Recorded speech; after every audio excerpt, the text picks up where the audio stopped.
Hi everyone, good to see you on my channel today. Today I will tell you a wonderful story. It is full of love and kindness. I hope you enjoy it and I wish you an enjoyable viewing experience. Thank you.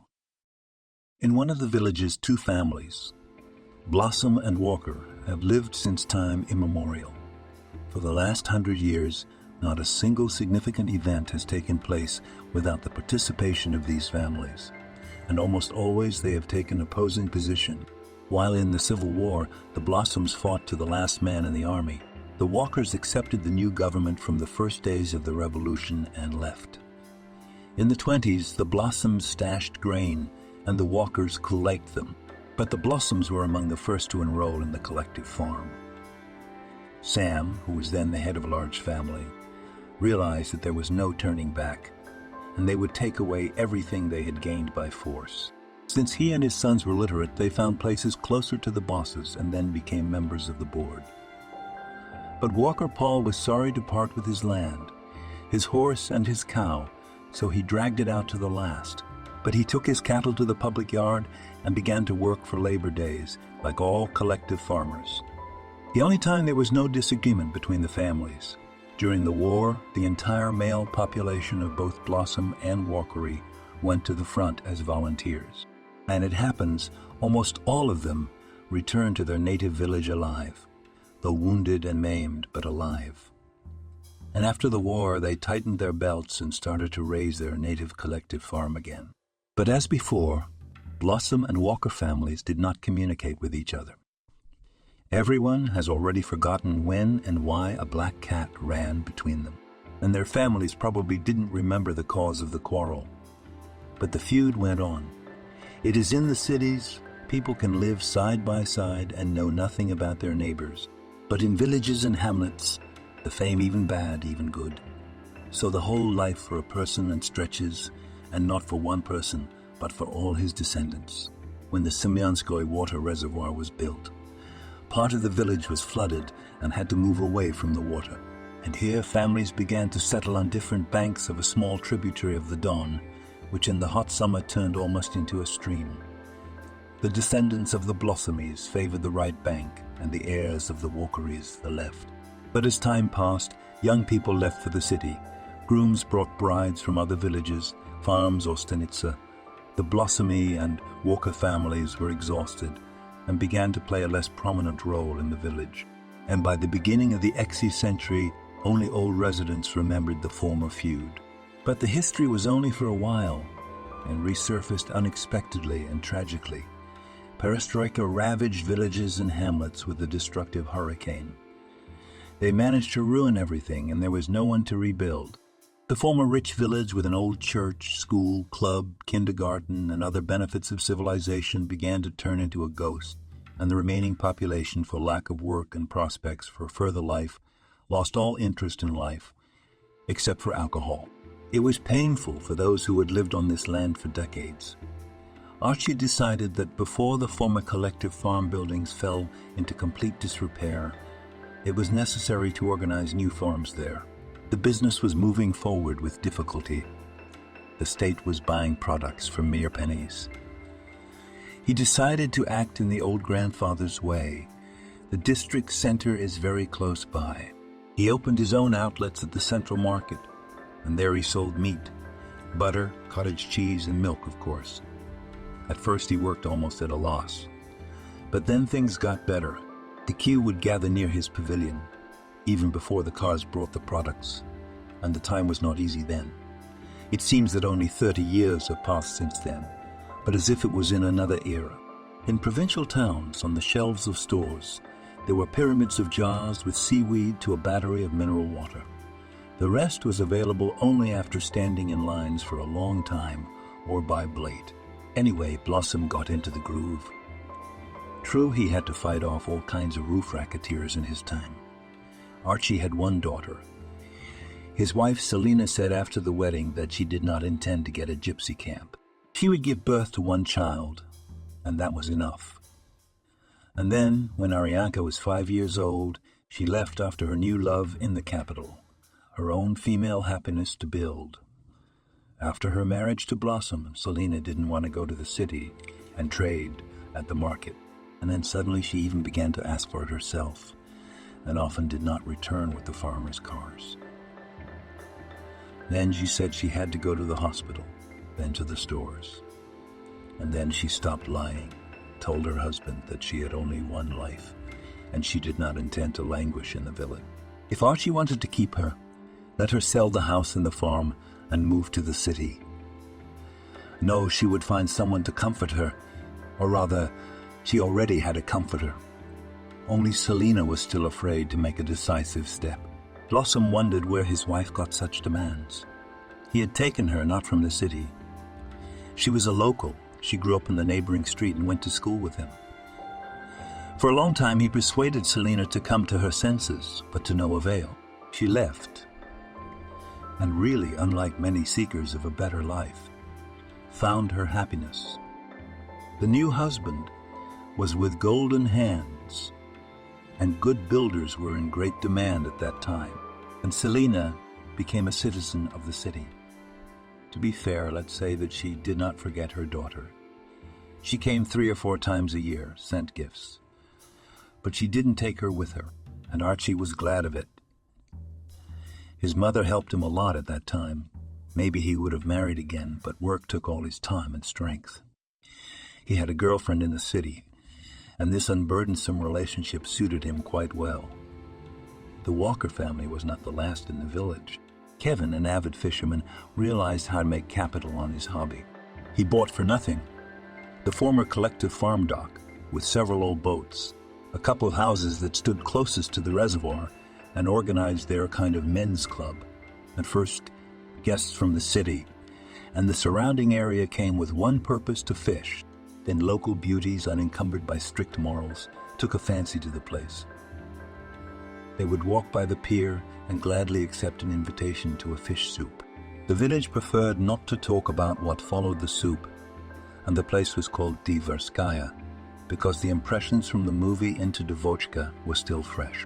Of course, there were no foreigners among the visiting fishermen, but quite well. To-do men, eager to communicate with nature, still came here, and every woman who loved UK believed that she would get a lucky ticket and get out of the village. But for all the time of the club's existence, no such event has happened yet. More than once, the village men whose daughters spent their time not at home, but in the club, came to beat Kevin, but in the end everything ended in peace. Walker, convinced that he had nothing to do with the comforts of the young, put out a few bottles of cheap vodka and snacks, drank with the unwelcome guests, and they went away. Mothers of rural love fairies acted differently. They trampled a path to the district police, and the most literate of them even more than once made a statement on all the rules that Kevin set up a brothel in the family. The policeman wrote on the application a note that the signal was checked and not confirmed, and Citizen Walker organizes recreational activities for citizens and pays taxes faithfully, which contributes to the prosperity of the country. In general, the villagers talked about the unpleasant neighborhood and calmed down. Kevin's wife, Sarah, did not meddle in his affairs, was engaged in household chores, and brought up 3 sons, Barry, Harry, and Alexander, whom the husband did not like, either because he was the youngest and all flattered his mother, or because many in the village thought that he was not his own. There was a period in the family life of the Walkers when Kevin got drunk from the hopelessness of his financial situation, and not only got drunk, but also began to beat Sarah from time to time. And she was a woman of good character. She gathered 2 children and things and left to her parents on the farm. The first month, Kevin went cackling, all waiting for his wife to come and bow at his feet. In the second, he thought about it, and in the 3rd month, he went to his father-in-law and mother-in-law to make them understand his daughter and bring her home. Sarah kept her style for a couple more months, and then she returned to her homestead. From then on, Kevin had a few drinks, but he kept his hands to himself, and 7 months later, Alexander was born. The midwife said that the child was premature, but the neighbors, seeing what kind of rich man Sarah nursed, claimed otherwise. She returned to her husband's house, already pregnant. The woman had no time for gossip and gossip, as she was also a born rural activist. Almost in the kindergarten, where she brought the children, a fair or a performance, Sarah here as here and Beck's pies and costumes from old clothes and old things will build, and old things will build, and ungenerous mothers reprimanded worse than any inspectors and PDN. And for his boys strictly watched, forced to study well, and accustomed to hard rural work. All three sons grew up healthy and handsome, despite the fact that in the stores and markets there were only Chinese goods delivered by shuttles. She somehow miraculously obtained decent things, and the children, to all their virtues, also went needlepoint dressed. In general, in high school, the Walker brothers had no shortage of brides. By the graduation of the eldest Barry, she decided that enough children in the village to stay, let the son go to study at the institute, and stay in the city. And there, parents will help with an apartment. Thank God the family had money. Once Sarah decided to discuss this issue with her husband, but he did not see anything wrong in the fact that the children in the village to work. The wife, who had long suspected that Kevin is not because of business on the coast so often began to stay, realized that family problems do not really bother him and accepted it. During the years of marriage, love had passed, so Sarah had no jealousy, and the habit remained. So she lived with her husband for the last few years, as a good neighbor, in peace and harmony. Sarah decided to discuss Barry's future profession with all her sons. She wanted the brothers to be together in the future and help each other, but it turned out like in the famous fable. Barry wanted to become an electric train driver. Once when he was a child, he and his parents went to the sea. The sound, trains, and glimpses behind the windows, then the steppes, then cities, then bridges. So like the child that since then he began to dream that he will definitely become a machinist when he grows up. Sarah did not like this decision very much. She wanted her son to become a lawyer or a notary. She had heard that these professions are now very much in demand. But Barry had a vague idea of what a lawyer does and what a notary does, and did not know at all, so he insisted on his own. The middle Harry had also found something to do. He dreamed of fame as a computer programmer. Sarah considered a computer to be a toy like a Sega or a Dandy, only more expensive. That's why she didn't see any use in the fact that Harry could spend hours sitting at the monitor. She did not approve of Alexander's choice, although he was the youngest of the brothers, but his desire to become a veterinarian was unshakable. He loved animals. In order not to quarrel with his mother, the youngest convinced her that veterinarians and in the city need no less than in the village. But Sarah did not really believe it. In the end, she realized that the same sons to make the same will, not work, and agreed with their choice. Only she put the conditions that they all studied in the same city. The brothers agreed, especially since in the regional center you could study to be a machinist and a programmer and a veterinarian. Barry got into college without any problems. He would have been able to get through the institute with his knowledge, but they don't train machinists there, and he didn't want to be an engineer. When he came home for a visit, he talked enthusiastically about the advantages of life in the city. His brothers often visited him. The more Barry got to know the profession, the more he liked it. And after his first internship, he fell in love with the railroad like a woman. His mother was happy to see the happiness shining in her son's eyes, and for the 100th time, thanked God, who gave her the wisdom not to insist on her own and give her sons the freedom. She also told her friends not to force children to live the way we would like them to live. Let our unfulfilled dreams remain dreams, and let children live their own way. Her friends thought that it was good for her to say that when her husband was pulling a penny into the house, and her household was always in order, and her children were smart and healthy. Sarah laughed, and to these words of her friends answered, "And I, like a princess on a pea, only do that lying on the railing. I've forgotten when I slept for 6 hours straight. I have to do one thing and another, and now Barry's gone. He was a good helper, but I don't need his hands in the household. Her friends agreed that she had wonderful sons, but now she should choose her daughters-in-law. And of course, everyone who had daughters in the family meant her Maddie, Casey, Katie. 2 years passed quickly, and Harry went to town. Sarah and Kevin consulted and decided to buy the brothers an apartment so that they would not live in different dormitories. And in 2 years, Alexander will also come to them. Only the mother was afraid at first, as if the children, like their father, would not be in the apartment girls different to lead. Went to them almost every week with a check, but whether the brothers knew how to disguise themselves so well, or whether they were serious and clean in their relations with women, Sarah never noticed anything reprehensible. Sarah was left with only her youngest son, and coping with the large household became even more difficult. Her husband spent less and less time at home, but Sarah was not angry. He started construction, so he would have something to leave to his sons. She began to hire helpers, and in the village began to talk that she was looking not so much for an assistant as a replacement for Kevin. In the morning, this gossip was brought by a nearby neighbor.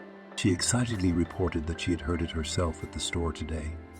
And at the end of the story, she asked, "Are you going to sell the boars?" "I'd like one."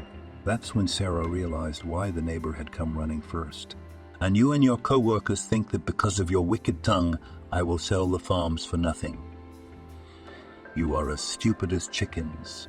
You work as hard as I do, and then at least sell it off or give it away." The neighbor, realizing that her maneuver had failed, said conciliatingly, "I just wanted to warn you that people are talking about you. What do I care what's on your mind? I'm not 20 years old anymore to think what the gossip mongers will say about me. And anyway, if I want to have a boyfriend, who cares? You remember yourself how many times you ran away from the spouse of the legitimate to other men." The neighbor hurried to get away from the sin, but about 10 minutes later came Kuma, almost whispering, began to retell the latest news. Sarah interrupted her at half a word. "I don't sell off boars, cows, and other animals. I don't lure other men's husbands into my employ. And the rest is my business if I have told you everything. Here is God. Here is the threshold. I have no time for idle chatter. My work awaits me. And you, if you have nothing to do, you can continue to make up your stories. Just don't come to me later. Kuma, give me this. Give me that. Borrow some money." Kuma realized that she was ahead of her, and that Sarah's news did not cause any sensation. She left, justifying that she wanted to warn her friend out of the goodness of her heart. For a week, the village discussed how Sarah had turned away all those who wanted to tell her the gossip, and then they forgot about it. A new object for gossip had appeared. Blossom's wife came to visit. Usually she stayed for 2 or 3 days and left, but this time she stayed for a week. On the 5th day of her stay in the village, they began to speculate. Some claimed that they had personally seen Archie go to the administration to re-register his wife in his house.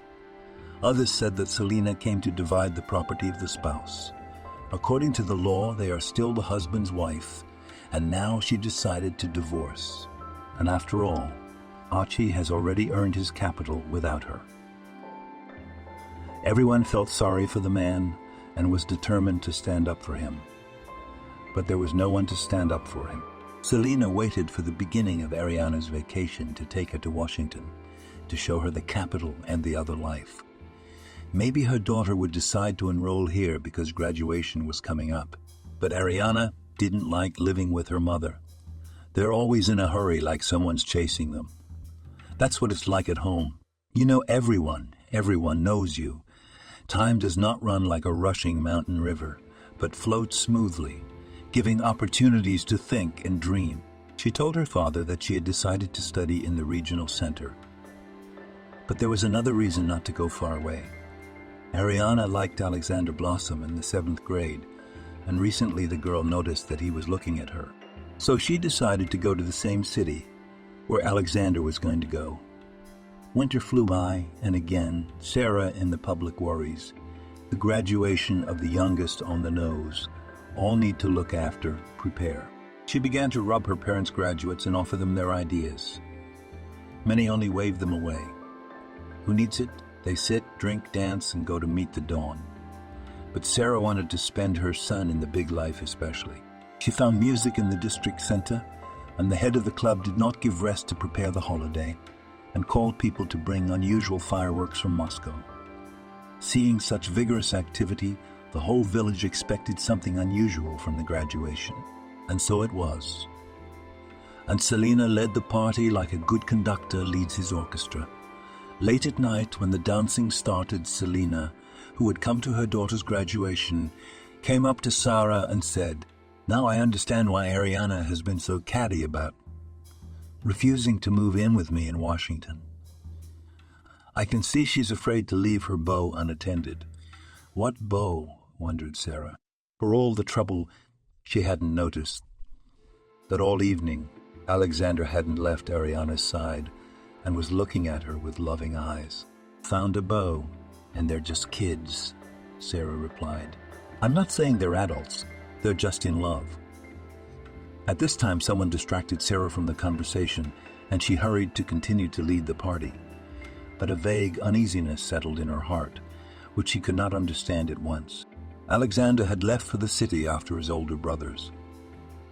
The Wackerok house was empty. At first, Sarah could not find a place for herself and regretted that she had not given birth to a child in her time.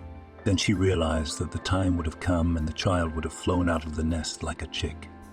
One joy that her sons did not forget her, and called and came often, and she visited them with gifts. Sometimes Archie gave her a lift to the regional center by car, who also left alone, missed his daughter very much. He was afraid that his modest Ariana could be offended, and she would not say she was not used to complaining.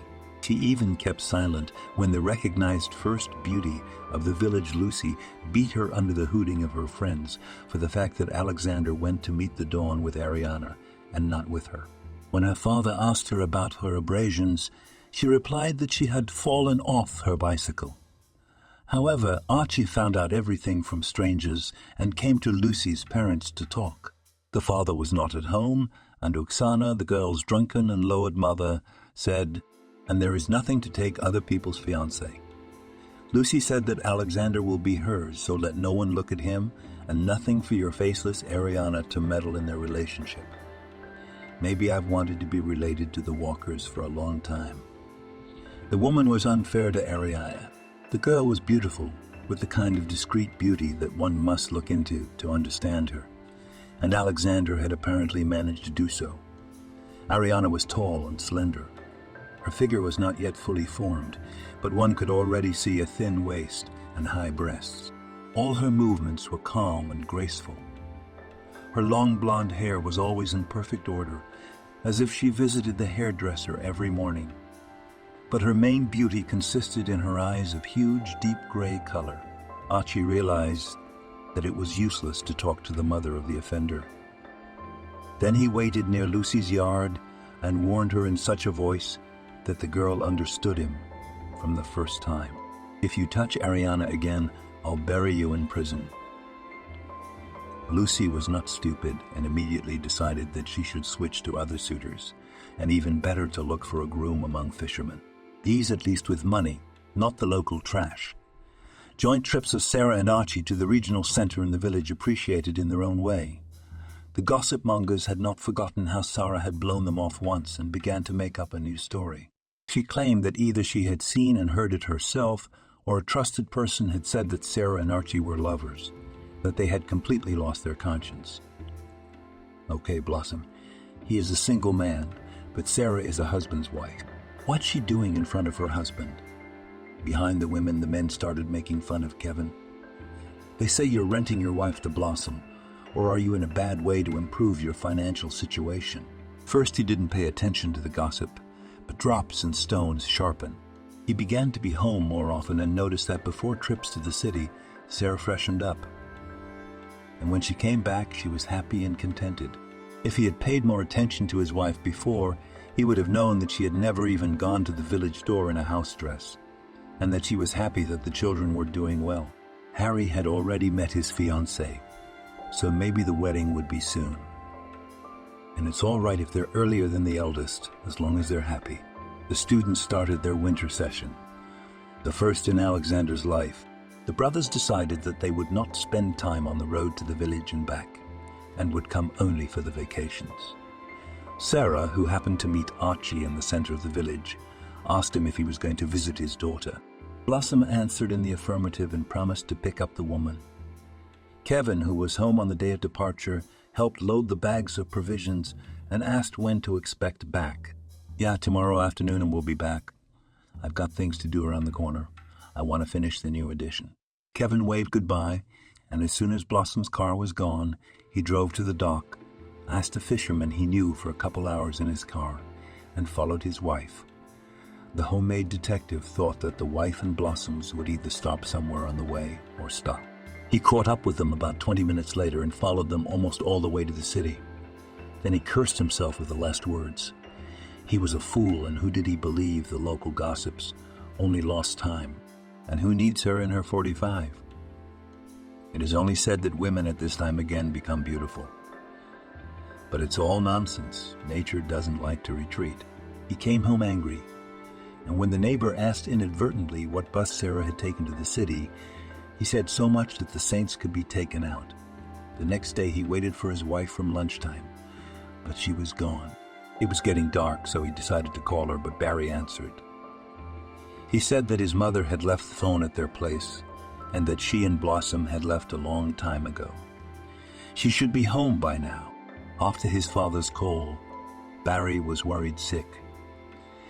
He called Ariana back. Ariana called his father, and it turned out he had to go to the service station because something was wrong with the car. Barry called his father to calm him down, but he could tell by the sound of his voice that he'd already had a lot on his chest. Around 8 o'clock, Blossom took Sarah home and went to the farm to see how things were going at the construction site. Just as the woman stepped over the threshold of the house, a heavy fist came down on her and knocked her to the ground. Kevin beat her long and with relish. His imagination flashed more and more pictures of his wife's infidelity, and he struck blow after blow. Then he packed up and left for the dock. Sarah lay on the floor for a long time and couldn't get up. Her whole body ached. Finally, she resettled the pain, got up, took off her fur coat, which softened the blows of her husband's boots, and went to the bathroom. Looked at herself in the mirror and stunned. Her right eyebrow was split open, and a red-purple bruise blurred around her eye. Her face didn't hurt anymore as she immediately began to cover it. But her spouse had left marks all over her body. Her right breast hurt the worst. He must have hit it with a heavy heel. Sarah cleaned herself up and went to bed. She was determined not to forgive Kevin for that. In the morning, when Walker, sir, woke up, he went to the fisherman's house for a hangover. One of them, unsuspecting of yesterday's events, asked, "Well, how about it? Sarah told you yesterday how we stood for maintenance for almost 3 hours. That's about the same place and screwed up with Blossom." Kevin thought back to last night. He would have run to beg Sarah's forgiveness, but knowing her temper, he decided to wait until her anger had subsided. Sarah could barely move around the house. She couldn't call her children, and she wouldn't tell them what had happened. She tried to go to the house, but she had no strength. There was a knock at the door, and in came Mickey, her niece's husband, who'd been helping Sarah around the house during the winter for lack of work. He was surprised that the cows and pigs had not yet been fed, and the aunt was nowhere to be seen. When he saw Sarah, he was frightened. He was going to run after the paramedic, but she stopped him. "Don't get a paramedic. Call Katie and have her come and help." Mickey rushed home and 10 minutes later came home with his wife. Kathy started to moan and was about to apply compresses to her aunt. But Sarah asked her to take care of the cattle first, and she could wait. Then Kathy looked at Sarah and said, "Maybe we should call a paramedic in case it's something serious." "No, I won't make a fool of myself, I'll take it, but I'll never set foot in this Walker house again." She was so angry with her husband that she forgot what surname her children herself bore, and hastened to sever all ties. Katie ran a bath to get the bruises to drain as soon as possible, then smeared the bruises on a persistent bodysuit, and was going to stay the night with her aunt in case she needed anything. Sarah, however, disagreed. "Go to your husband," she said. "He's a good man. a kind man, and I'll manage on my own." At her aunt's words about Mickey, Katie smiled. Indeed, though they lived poorly, they lived together.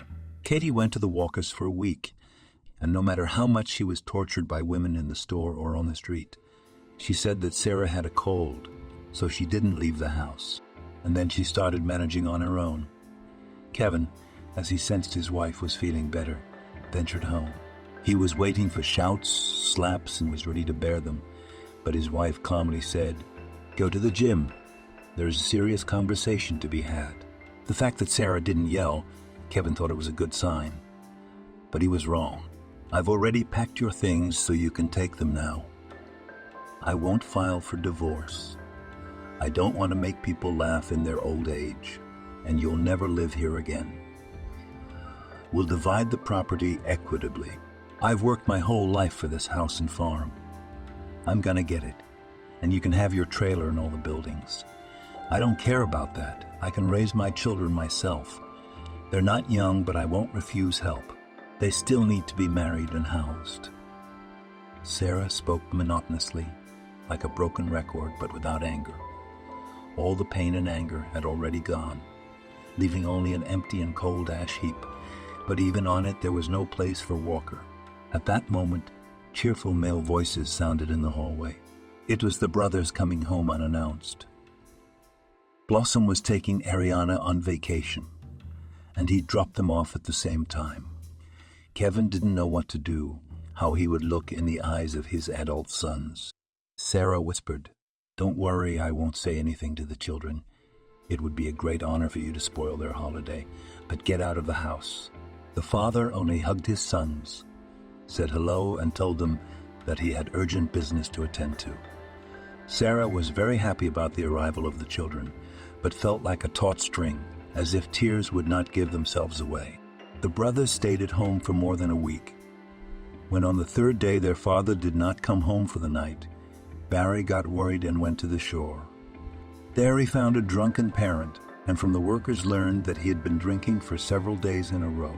It was impossible to talk to him, so he went home. He tried to find out from his mother what was going on, but she was evasive. All right, Barry thought, they'll make up as they quarreled. Harry wanted to talk to his father and his mother. He was serious about getting married, and he wanted his parents to come to town and meet the bride's parents. The next day he went to his father's house in the morning and came back with him. Sarah didn't make a scandal. They sat down at the table, and at lunch they decided that since Harry wanted to play the wedding, his mother and father would come to meet the bride. Kevin even hoped that in the hustle and bustle of the wedding preparations, his wife would forget her offenses and everything would go back to the way it was. But it didn't. As soon as the children left, she pointed at his doorstep and said she would let him know when she had to go to the future matchmakers. A week later, Harry called and told her the date Sabrina's parents would be waiting for them. Everyone liked Sabrina Walker, and beautiful and good family, and the sun at her side of happiness glows. The wedding was scheduled for the end of April, right after Lent, and in order for the children to begin to build their nest, the parents of the bride and groom decided to give them an apartment. Time ran fast, sounded in honor of the young Mendelssohn's March, guests at a merry wedding, and Harry separated from his brothers and began to live with his young wife. Barry was already working as a machinist assistant and went on trips more and more often, and Alexander remained the full master of the apartment. Classmates, having learned about this, began to often ask to visit him and have parties there. These gatherings were a burden to him, but he could not refuse. One day, Harry and Sabrina were caught up in such a party. They sat with the young people for a while. Then Harry said that it was time for his pregnant wife to rest. The guests realized that it was time for them to leave, and as soon as the door closed behind them, a quarrel began between the brothers. Alexander said that he himself can decide who and when to invite to the guests, and his brother is not an order. Harry tried to get through to Alexander's mind, explaining that his classmates were only using him. "Tell me, at which of those presents you still gather like this?" Alexander had no answer to this question. To be honest, no one from the locals had ever invited anyone over yet. The brothers and Sabrina cleaned the apartment together, which was very helpful. The next day, her mother arrived unannounced. She had been feeling bad lately. Even from a little work, she was tired and often dizzy. But most importantly, she felt a pebble the size of a walnut on her chest, in the very place where her husband's boot had struck. Sarah was frightened that now she could not cope with the household and decided to heal, but she chased the bad thoughts away from her. In order not to waste time on queues and waiting for analysis, she went straight to a paid clinic. First, she received a therapist and, having listened to her complaints, directed her to the tests, and when they are ready, it will be clear which doctor to go to next. The experienced doctor did not frighten the patient and make assumptions that she has cancer, although he was almost 100% sure of it. When Harry heard that his mother had arrived, he invited her to visit to tell her the good news.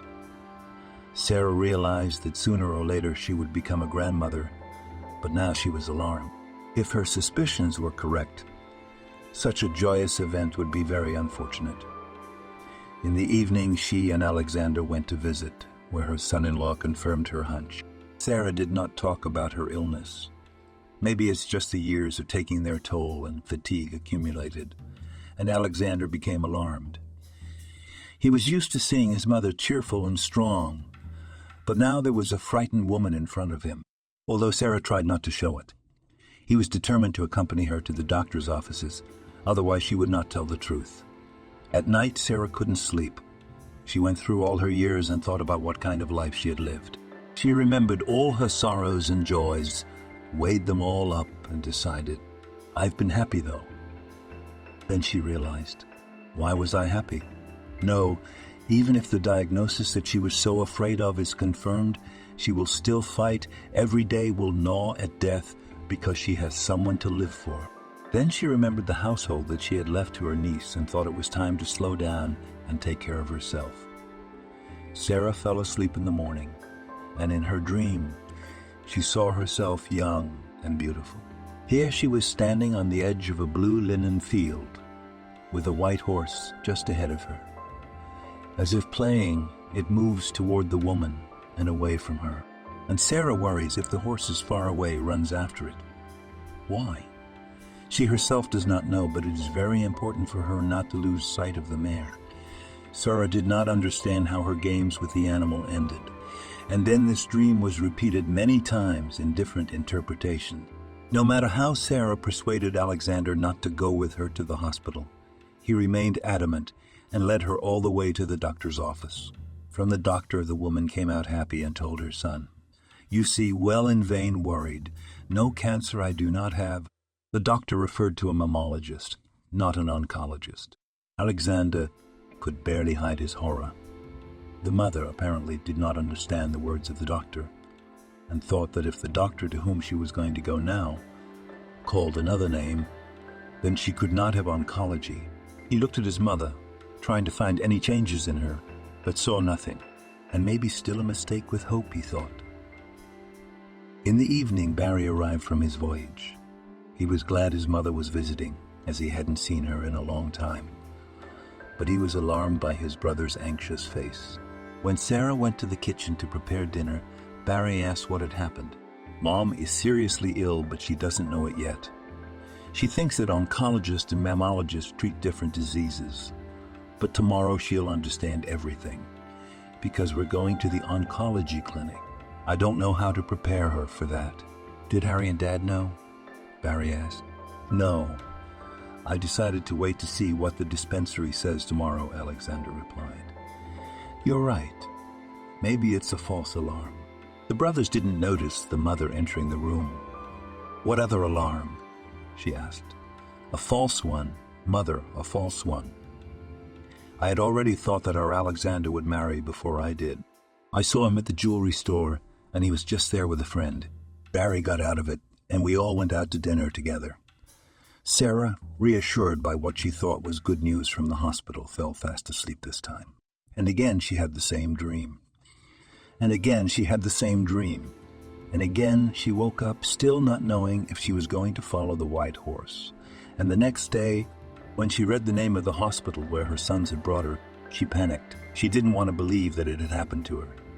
After an examination, the doctor said that surgery had better be done soon. What surgery had better be done soon? What surgery? Ran through Sarah's mind. And the household? And the daughter-in-law is pregnant? And the house is not yet all prepared for winter. But soon reason took over and she said, "An operation is an operation. I'll be home sooner." She went to the hospital and Barry called his father. He immediately got in the car and drove into town. Even though they didn't live together, he knew that Sarah was somewhere near. And now. In the morning, Kevin went to the hospital with his sons. He expected to see his wife almost dying. He had been so frightened by his son's words about his wife's diagnosis. But Sarah came out just as she had been before the hospital, and he decided that Barry had deliberately called such a formidable diagnosis so that he would drop everything and come. Only why? Sarah had cut him out of her life, and he wasn't the boy to keep begging for forgiveness. He might have been at fault somewhere, but she wasn't a saint. His thoughts were interrupted by a nurse who informed him that rounds had begun and asked Sarah to return to the room. The men remained in the hall to wait for her. Then Sarah told them that the doctor had asked a relative to come in. The brothers looked at their father, and he hurried after the nurse. The conversation did not last long. The doctor said that the operation was scheduled in 2 days. Couldn't it be done without an operation? Walker asked, thinking that any operation was the worst of evils. The doctor did not answer the question and continued, "And then there will be a long and exhausting treatment. And the family should understand that."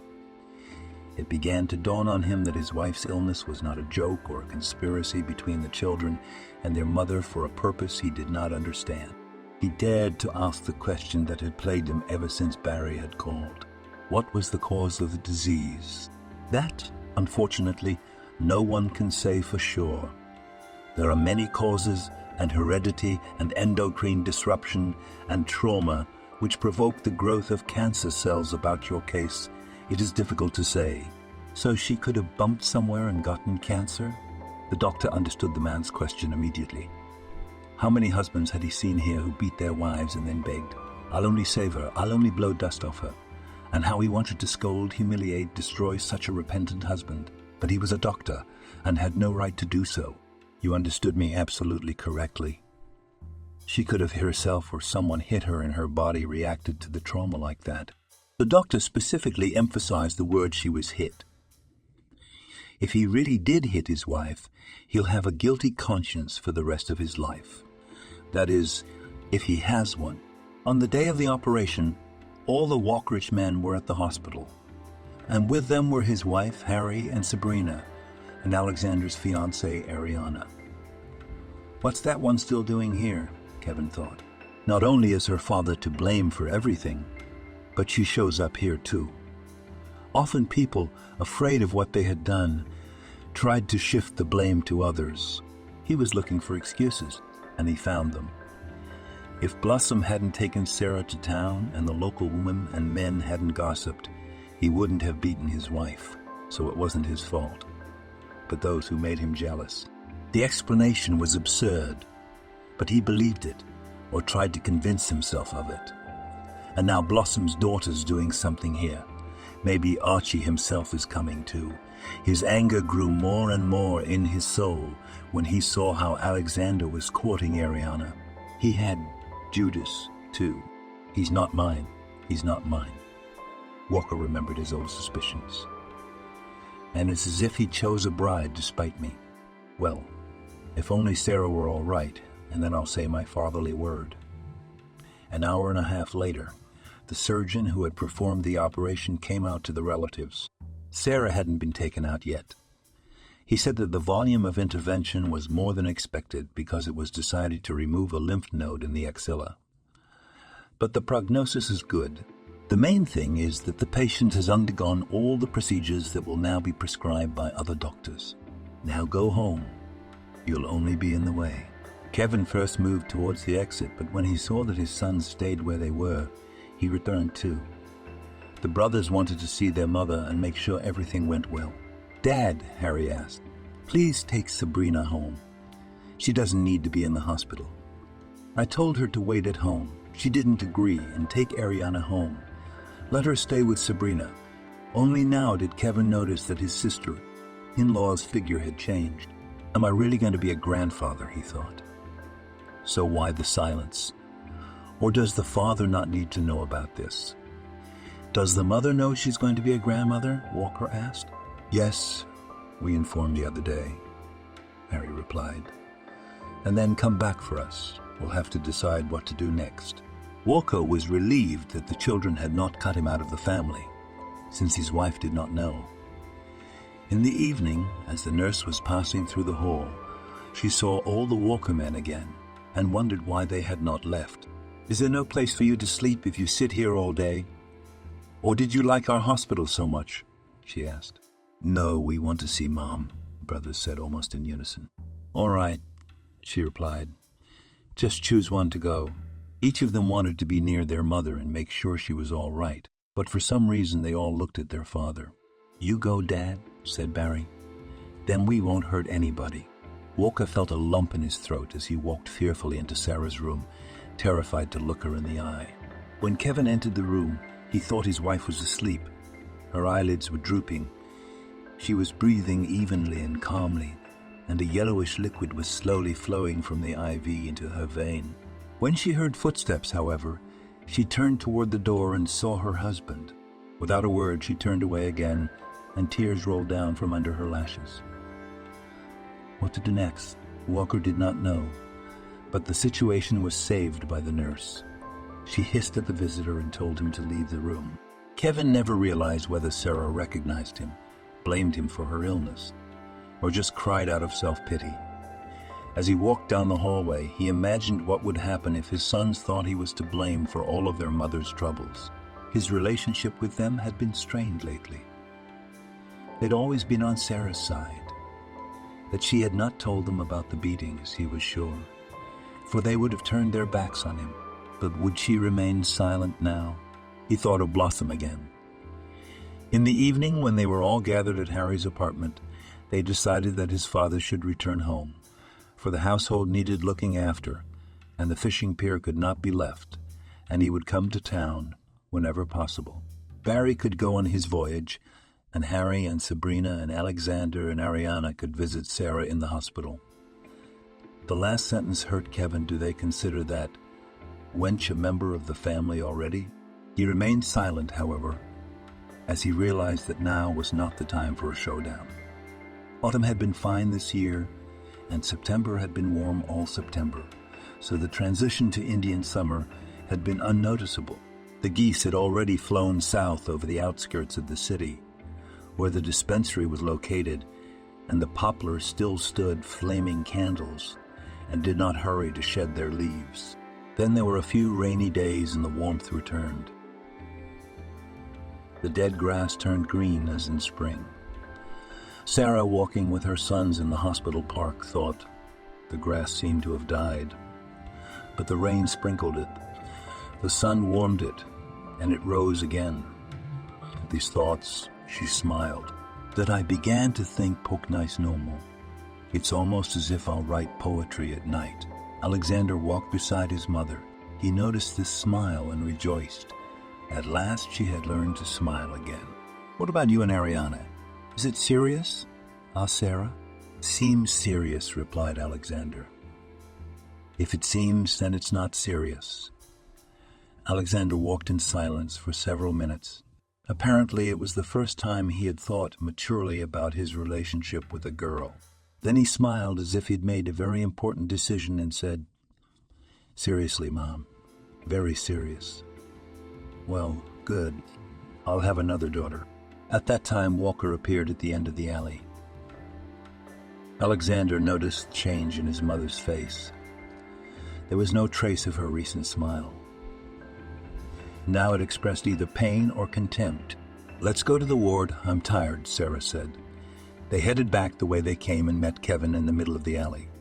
He was holding 2 huge bags in his hands. Sarah said a dry hello to her spouse, and he began to explain. Here's some smoked and dried bream. Treat the nurses and the doctor, and here's some fruit and juices of various kinds. Sarah thanked meagerly and went on her way. Shall we go for another walk?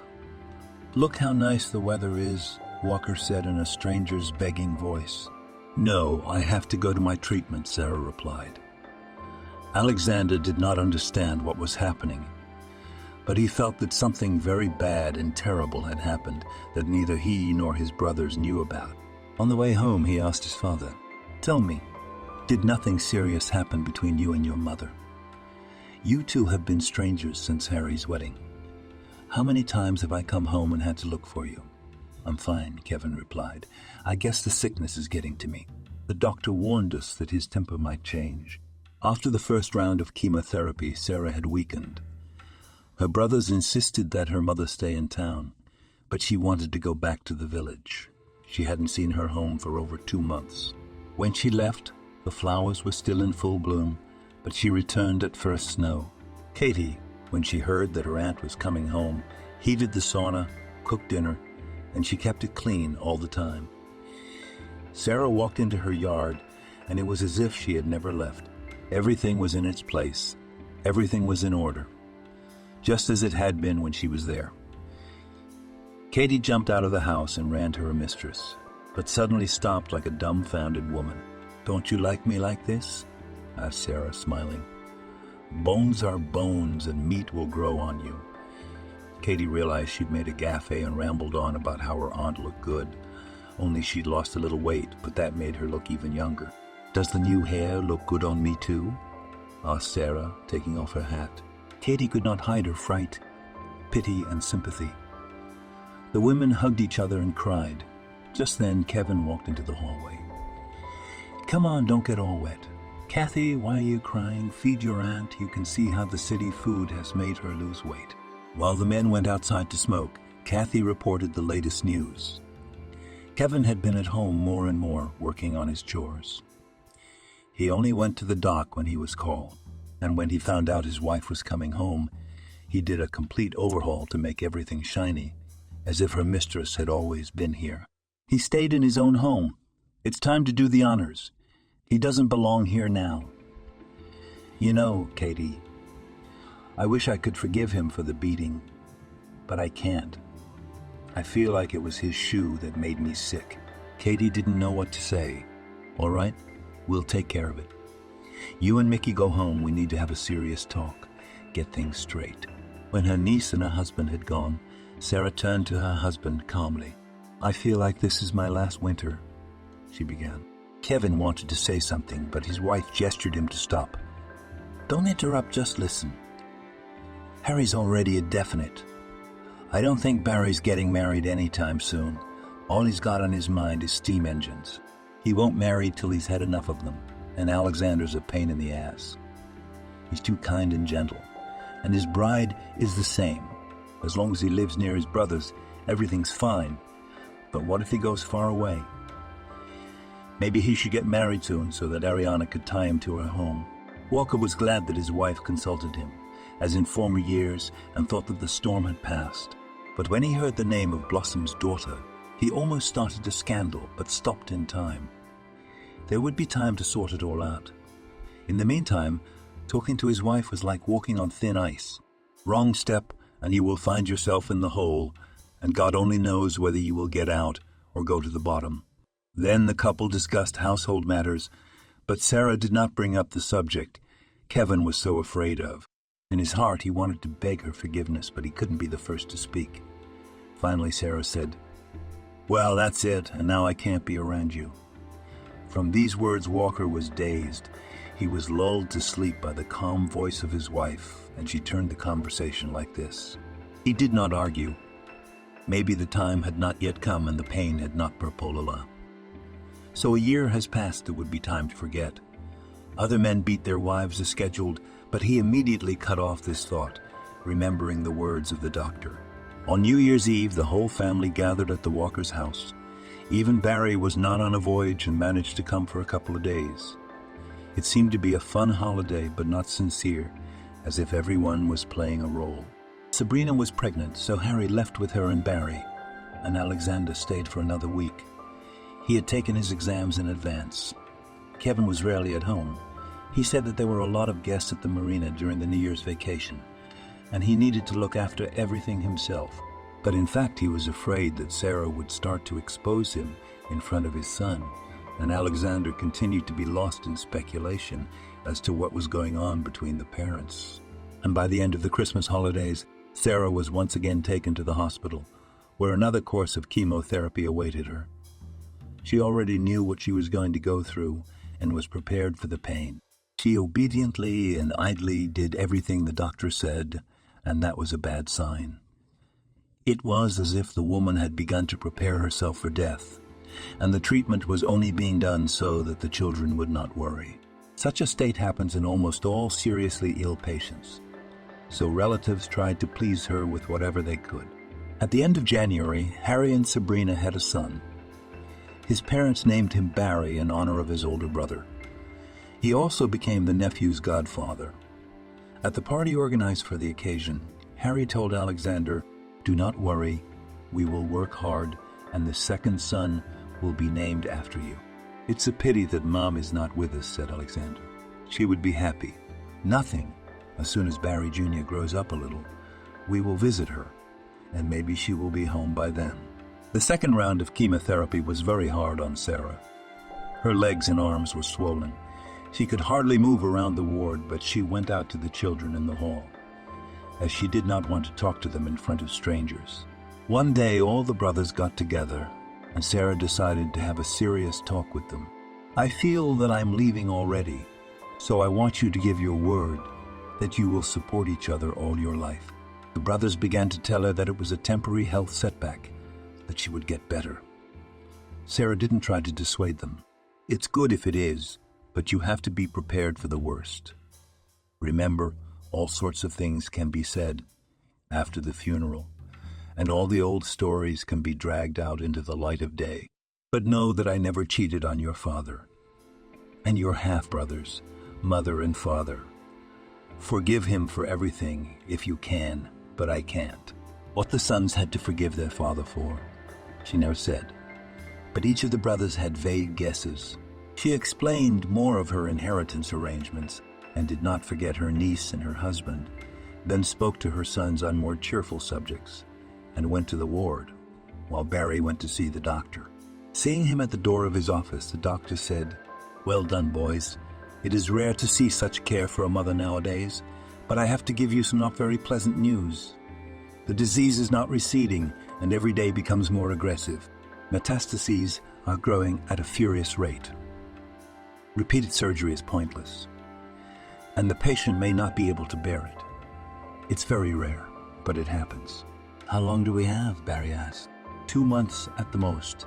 Maybe then it would be better to transfer her home and not to torture her with further treatment." "I don't think so. We'll fight till the end." Barry didn't hide anything from his brothers, and from then on one of them was on duty at the hospital all day long, so that he could be there if his mother needed them. The doctor was only a few weeks wrong. Sarah died in early April when nature was beginning its triumphant rebirth.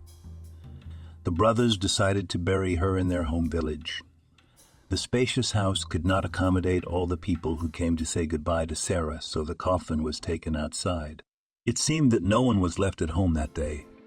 Blossom came with a huge basket of fresh flowers.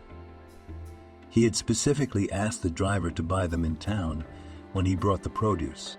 The man silently placed the flowers next to the wreaths he had brought and approached the coffin. Seeing him, Walker, who had been drinking since morning in his senior, shouted, "And you have come, Judas? Get away from the coffin. It is because of you that all has happened." He went at Blossom belligerently, about to strike him, but Mickey stepped in front of him. He grabbed Kevin by the arms and led him away while he continued to shout and curse at Blossom's mouth. Archie, so as not to provoke a scandal, went outside the gate, and they waited for the coffin to be taken to the cemetery. After about 10 minutes, Walker calmed down and returned to his sons, who were standing near the coffin. Kevin was hysterical again and had already started yelling at an uncomprehending Ariana. This time Katie, the only one who knew the truth, couldn't take it anymore. "Shut your mouth," the niece of the deceased said threateningly. "Didn't you beat her half to death? That's why she got sick. I know everything and how you begged Sarah for forgiveness. But she did not forgive you. So now you're going for the throat. It's not gonna work." Kevin wanted to shout something else, but the priest and the singers came out into the courtyard. Everyone stayed back, letting the coffin pass, and Mickey took Walker by the scruff of the neck behind the barn. He was nearly twice his size and ordered him to get out. "You're chasing me, master, out of my own house, squatter," Walker shrieked. "It's not your house, it's Alexandra's," Sarah said. Feeling that no one would support him, Kevin went alone to the cemetery to say goodbye to his wife. On the way, the hops began to wear off, and he realized that he had ruined his reputation for the rest of his life. Katie would hardly have told him about the beating he'd given Sarah because she'd kept so quiet. It shouldn't have been a scandal, but he couldn't undo what he'd done. He sat down on a bench near his parents' graves and waited. At last, there appeared a string of cars and a bus, which drove with difficulty along the road, which had not yet dried well. While the coffin was being lowered into the grave, he stood in the distance and waited for one of his sons, or at worst a neighbor, to approach him. But everyone pretended not to notice him. Then, when everyone had gone to the wake, he went to the grave, also put 3 handfuls of earth on the hill, and once again said, "I'm sorry." But all he heard in reply was the din of the rooks, who were hurrying to make their nests in the old birch trees of the cemetery. The next day he found that none of the men in the village gave him a hand or stopped to meet him. "Well, to hell with you. I don't really need your friendship," he thought, and went to the dock, where he drank uncontrollably for several days. Without Sarah, the house was empty. As she had instructed, Katie took all the remaining animals. After the scandal at the funeral, Walker, sir, did not show his face not only in the house, but also in the village. The brothers came less and less often, and then only to visit their mother's grave. Only once in a while the niece and her husband looked in to see if anyone had trespassed on the good things left behind, and if the weather had brought any destruction. For 2 years the house stared at the road with lifeless windows. But then everything changed. Alexander had married Ariana and decided to settle into the family nest. Blossom had offered him a job as a veterinarian on the farm and a private practice. It was a lucrative business, for there were no veterinarians in the surrounding farms. Here, Walker Jr., listening to his father-in-law after receiving his diploma, returned to the village, and together with him and Ariana, went to his native school as a teacher. And again, near the house of Walker has the most beautiful flower beds, and in the yard bloomed dozens of bushes. But Ariana did not start a farm. Why, if her father's farm had nothing else, and the young mistress had no time left after school? So they lived together, soul to soul. Though Archie didn't want such a matchmaker, he was happy about his daughter's happiness. He loved Alexander like a son, a smart guy, and ready to carry Ariana in his arms. True, his former wife reproached Blossom. Why did he lure the girl to the village? What will she see there? But he answered her. People live and often see more than city people. He meant that Ariana and Alexander had been abroad 3 times in the last 2 years. But Celine was talking about something else. Accustomed to city entertainment, she didn't understand how she could live without clubs, restaurants, and weekly shopping. But soon she too had come to terms with it. Only Kevin held a grudge against Ariana, Blossom, his own son, and the world. How come even the last drunkard in the village doesn't give him a hand? So he has to hide from his fellow villagers on the dock, where guests change each other, without going into the life of the owner of boats and houses. At his age, it is not easy to become an outcast. In the fall, Alexander's young family was waiting for another test. At the university, where Harry studied, there was a military department, so he, after a month of training camp, received an officer's rank. Barry, at the request of the company where he worked, received a deferment from the army and has not yet been drafted. In the fall, Alexander received a summons to report to the military enlistment office. He didn't want to leave Ariana, but he had to. It was good that he was sent not far away, so even when he was discharged, he could come home, and his wife and his brothers or father often visited him. Kevin wasn't at the send-off. and he didn't go to his son's house. But he asked the man who worked for him about Ariana's behavior. Probably he would be even glad if there was something to throw a stone in her town for. But no one could say anything reprehensible about the girl. The year passed quickly and Alexander returned home. The brothers were still friends, but the younger ones laughed at Barry for not getting married, and he couldn't explain why. There seemed to be a lot of girls around, but he could not choose. Finally, he announced that he was going to end his single life. Alexander and Ariana went to the city to meet the bride and check on her niece. Sophia, Barry's girlfriend, was still at the university where she was getting a new still profession as a conflictologist. Sabrina laughingly said that now no disagreements or conflicts would threaten their family. While the women were setting the table, the brothers were discussing the future wedding. "Will you call your father?" Alexander asked. "You didn't, and I won't. I can't forgive him for my mother, and he might make a scandal again and spoil such a day." The brothers agreed with him. Maybe when the pain of losing their mother would subside, they would start to communicate with him.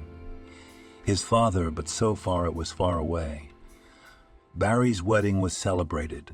Everything worked out just as Sarah had hoped. All the sons have found their destiny. They're all in business, and that's what parents want. Once again, the Walker home was a large family gathering, with Ariana hosting the guests. Kevin, though he had not been in the village for a long time, knew everything about how his sons lived. The men who worked on his boats and took the guests out fishing brought all the latest news. "Yesterday your boys came from town again. I saw them all going to the cemetery and Blossom with them." Alexander always calls his father-in-law when there's a party or guests at his house. It means he respects him. The man said all this without any backward thought, but awakened in Walker's soul a slowly smoldering thirst for revenge. Father-in-law then respects, calls to visit, but his father does not want to see his own father, he thought, and then fueled the old idea that not at all native to him, Alexander. Eventually the assumption grew into a certainty. The first time after Sarah's funeral, Kevin tried to make up with his sons, but they wouldn't talk to him, and in his mind he listed again and again the guilty parties for being useless in his old age, and looked for consolation in vodka and priestesses of love coming to the pier. And one of the comforters was Lucy, Ariana's former rival for Alexander's heart. After school, of course, she did not go anywhere. And where could she go? If all the years of her studies she was struggling from 2 to 3, to work on the farm or in the field considered beneath her dignity. She was a beauty. Her family did not keep their own farm, so she went to the dock. The wildlife gradually washed away all the beauty from Lucy's face. At first she was condemned in the village. They said that she could have married and lived peacefully, but then they forgot about her. Well, if she was a whore, that was her business. At first she was even quite happy with her life, and time spent fun, and Mani Kakienika Kaye appeared. And after watching the movie Pretty Woman, and at all assured that she's waiting for the same rise. But with each passing year, hope became more and more elusive. Years went by, classmates married, gave birth to children, and her now even the scraggliest cavaliers not considered as a potential wife. When Alexander returned to the village with Ariana, his hatred for his former rival flared up with renewed vigor. She, of course, knew about their wedding, but it was somewhere in a parallel life. And now, when Lucy saw how Alexander drove Ariana to school, how he said goodbye to her, parting for only a few hours, how they held hands and went to visit the girl's father, or when the brothers arrived with their wives, the whole family headed for the beach, she felt robbed. She was the one who should have been in Ariana and Lucy's shoes. Like Walker Sear, she found it to be the reason for her lackluster life. Without Ariana, her life would have turned out differently. One day, when there weren't many guests on the dock, Lucy would sit with Kevin and have a drink. He sometimes used her services too, and lately he had found her a silent listener to whom he confided all his dissatisfaction with life. "Now I live like a hermit. Even my sons don't want to know.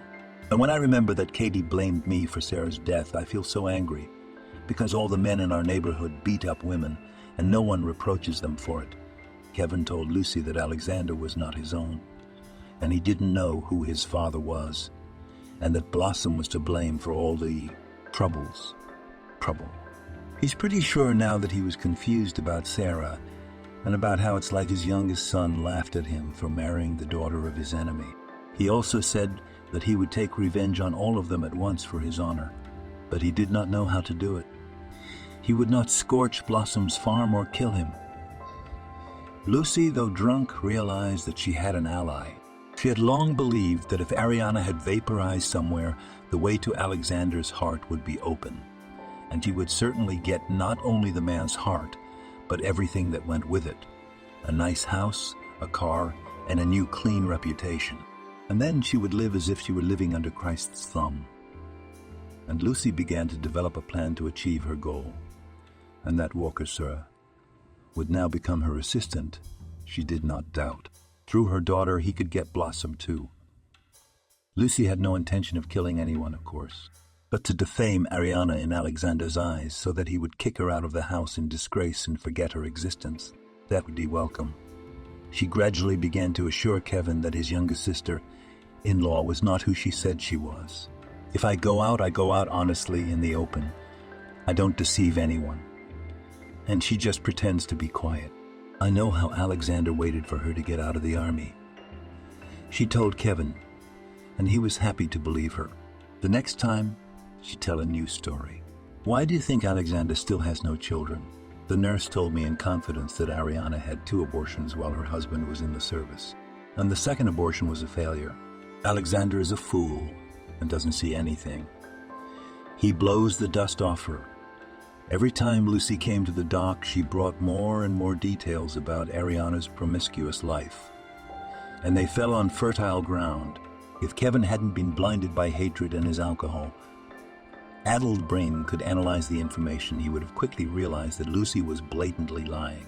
After all, for all the time in the village, no one said a bad word about the girl, and parents, Alexander's family, set an example for their children. But Walker saw and heard only what he wanted to hear and see. No, it is necessary to bring this snake into the open. Alexander may not be my kin, but for so many years he has fed, nourished, and educated me. It's time to put Blossom in his place too. Let him suffer as I suffer. He goes to the cemetery with my sons and Sarah.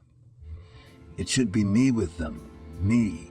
Lucy realized that brought Walker to the right condition, moved to active actions, and laid out his plan. She's going to confide in Ariana, pretend to be miserable.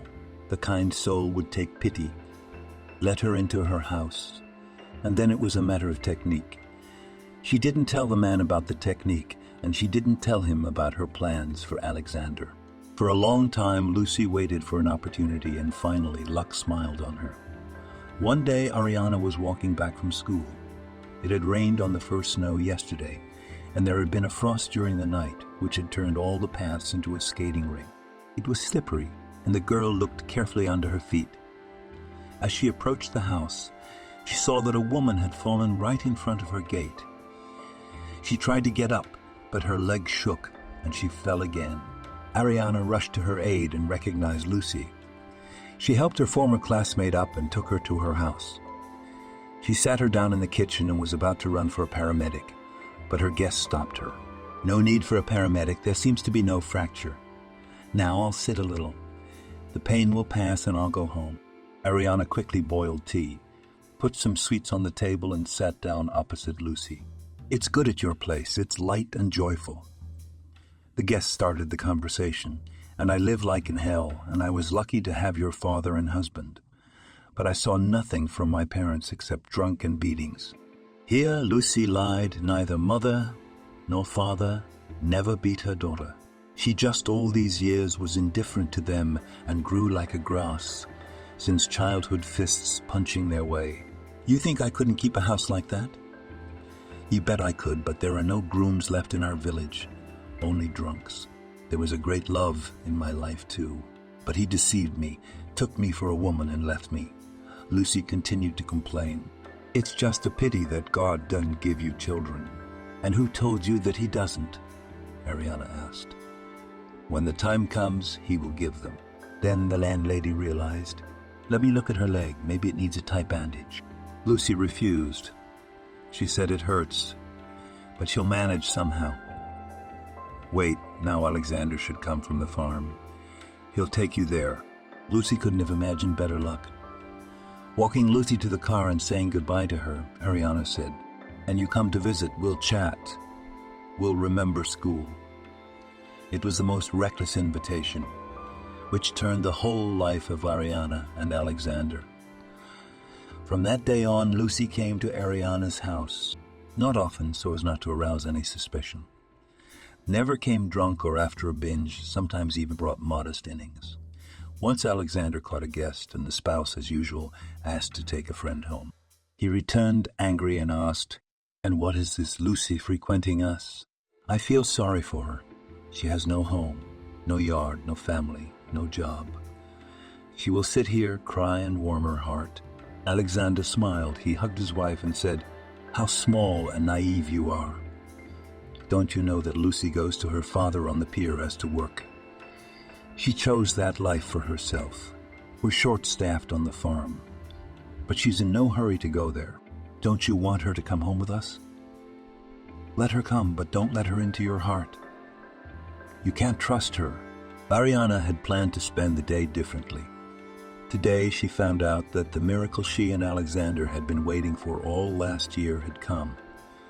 She was finally convinced she was pregnant.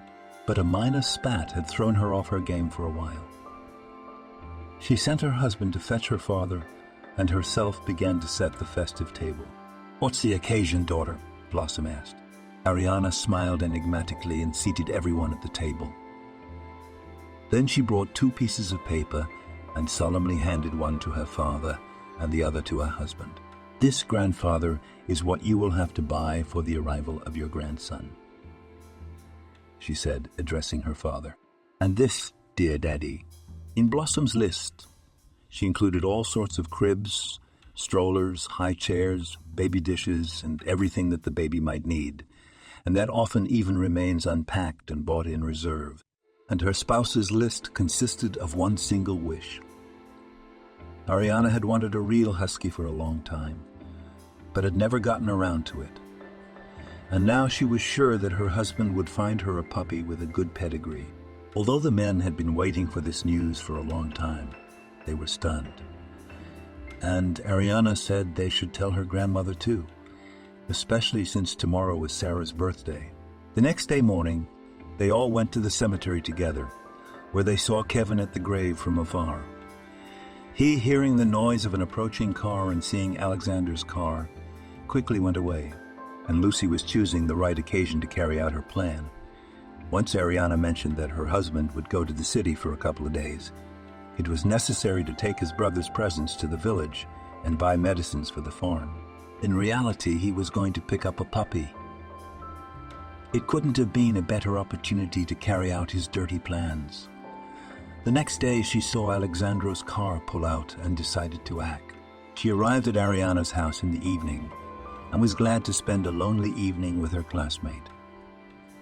Ariana took her to the kitchen, boiled a kettle, put various desserts on the table, and they started to have tea. After about 10 minutes, Ariana became dizzy and fell into darkness. She came to herself in the morning in her own bed, but for some reason completely naked. Her head ached and she could hardly remember the previous evening. What could have happened? Ariana went to the kitchen, where everything was in perfect order. All the dishes were in place, the sink was empty. When did I have time to put everything away? Ariana thought. Maybe the blackout is another rare symptom of pregnancy. I'd have to tell the doctor on my next visit. It was 6 o'clock in the morning. Around 7, there was a knock on the door. She opened it and was surprised. On the doorstep stood her father-in-law. His appearance didn't bode well, but she invited Kevin into the room.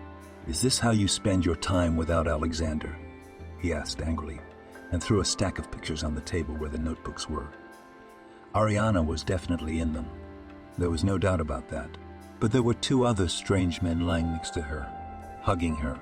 In another photo, she was sitting undressed at a set table, kissing one of the men. She didn't look any further.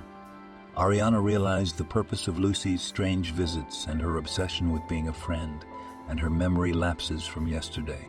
Alexander, I will not show these photos. Not yet. But you will do whatever I tell you to do. Otherwise, I'll post them on every pole. You'll be so famous. You and your father will have to run away.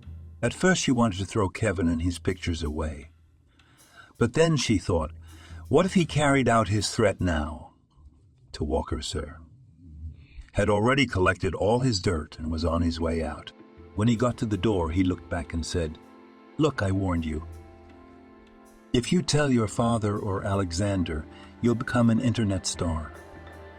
The man chuckled nastily and walked outside. Ariana panicked. She didn't know what to do next. To tell Alexander what had happened. She knew for a fact that he would believe her. But what if her father-in-law carried out his threat and leaked the photos online? Then goodbye to her reputation and her school and her usual life. Maybe he wants money. Then that's not a problem, Ariana thought. Her father will give it to her and won't even ask what it's for. It all depends on the amount the father. It all depends on the amount the father-in-law is asking for the pictures. Oh, and will he delete them from his phone? Judging by today's behavior, no. Anyway, the more Ariana thought about it, the more hopeless her situation seemed. She packed up and went to work. She spent the next night without sleep, trying to find a solution to the problem. And in the morning she thought, I'll wait to see what my father-in-law will do next, and then we'll see. Alexander came home with gifts and brought a puppy. For a while, Ariana even distracted herself from her anxiety and began to organize the bed and dining room for the pet. But every now and then she remembered again what had happened and did not even hear her husband's question. What's the matter with you today? You seem to be in the clouds, he finally asked. Nothing. Just thinking about our future, Ariana answered. What is there to think about? The future is bright and beautiful, Alexander quoted a classic and added. And it will be even more beautiful when Anthony is born. Anthony who? Not understanding, asked Ariana. You're scaring me today, Alexander said. Anthony, our son. Ariana smiled and said, and if a girl is born, we'll call her Coca too. No, replied Alexander seriously. We will call the girl Sarah, though not fashionable, but in memory of Mom. Then the usual days dragged on. Kevin didn't remind her of himself anymore, and Ariana's anxiety grew. She didn't see Lucy anymore, but the girl often caught Alexander's eye and made unmistakable hints. One day, he said to her, Why are you bothering me? You know that I have a wife. By the way, were you trying to be her friend? Bad you know your wife? Yes. Even I, with my reputation, is ashamed to communicate with her. Alexander did not understand anything, waved his hand and went away. But Lucy's words hurt him, and the poison of suspicion began to work. He began to notice that Ariana did not sleep well at night, was often thoughtful, and sometimes everything fell out of her hands. But he chased the bad thoughts out of his head. Ariana could not deceive, could not betray. It was soon resolved. One afternoon, Walker came to his son's house. Ariana was alone, he told her rudely. As soon as Alexander goes to town, you come to my dock to work. Ariana was so startled by her father-in-law's appearance that she didn't immediately realize what kind of work he was talking about. She thought that Kevin wanted to make her a loader or a cleaner. But I can't lift heavy things, she whispered. I'm expecting a child, your grandson. Those words not only didn't stop Walker's moral bullying, but seemed to inflame him. My grandchild, he growled. But these lovers of yours. He tossed the stack of photos on the table again. They are not my sons. Ariana stood beside the table, shaking like an aspen leaf. At that minute, Alexander entered the room. He had long been worried about his wife's strange condition, and today the anxiety became especially strong. So he went home early. He heard his father's last sentence quite clearly, and then he saw the pictures scattered on the table. One glance was enough to realize that they were staged shots and the woman in them was either deeply asleep or unconscious. He looked at Ariana, whose eyes were still filled with the horror he had just experienced. Then the sight of his dying mother appeared before him, lifted the heavy oak stool, and lowered it over his father's head. Kevin collapsed against the red metal corner of the fireplace, wheezed, and blood pulsed from his wound. Ariana passed out. Then came the ambulance, the police. Sela was taken to the city morgue for an autopsy, and the police took Alexander in for questioning. A few hours later, Barry brought his wife to Alexander to be with Ariana, and he went to the police to find out what was in store for his brother. Harry and Archie were already there. They were not given a meeting with the suspect, but were told that the case was clear, and most likely Alexander would be released before the trial. And so he was. 2 days later, he was home. At a family council, the brothers decided that they would bury their father from the morgue, and the wake would be organized in a rural cafe. They chose a place far away from their mother's grave, and then a lot of events happened within 6 months. The court found Alexander guilty of murder in a state of passion. All things considered, the punishment was a minimum of 2 years correctional labor. Archie, as an employer, immediately took him on bail. So in fact, the son-in-law, continuing to work on the farm, will have to pay part of the money in favor of the state. There were no victims in this process other than the victim himself.